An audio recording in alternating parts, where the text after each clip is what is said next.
cours des 80 dernières années, la température de la Martinique a augmenté de 1,5 degré Celsius contre 0,9 au niveau mondial. Au rythme actuel des émissions de gaz à effet de serre, le seuil critique de 2 degrés Celsius de hausse de la température mondiale sera dépassé avant la fin du siècle, entraînant de manière irréversible un emballement du climat et la multiplication des catastrophes naturelles.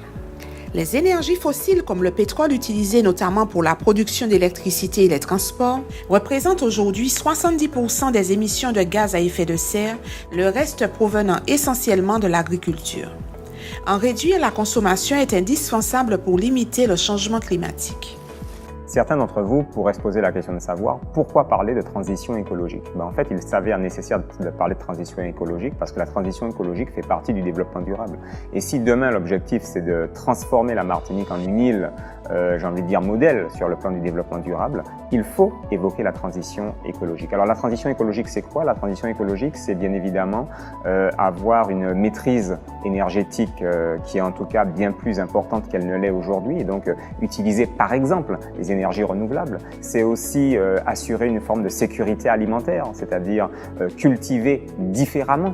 Il ne s'agit pas de ne plus cultiver ou de ne plus cultiver sur nos sols, mais de cultiver différemment de façon à ce que les produits que nous allons consommer soient sains. Il s'agit aussi d'aménager l'espace différemment, de façon à ce que les transports soient plus vertueux, soient moins polluants et que tout ceci, de toute façon, bénéficie à l'homme.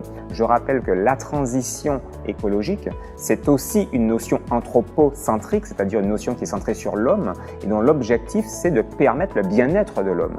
Donc aujourd'hui, nous sommes véritablement réunis pour débattre de tous ces aspects qui traitent de l'environnement, de l'aménagement, de la sécurité alimentaire, bref, de l'évolution sociétale que nous souhaitons pour demain. Et beaucoup disent qu'il faut changer de paradigme, mais je crois qu'avant de changer de paradigme, il faut déjà que nous soyons conscients que nous pouvons changer de modèle si nous le voulons. Maintenant, la vraie question, c'est souhaitons-nous réellement changer de modèle ?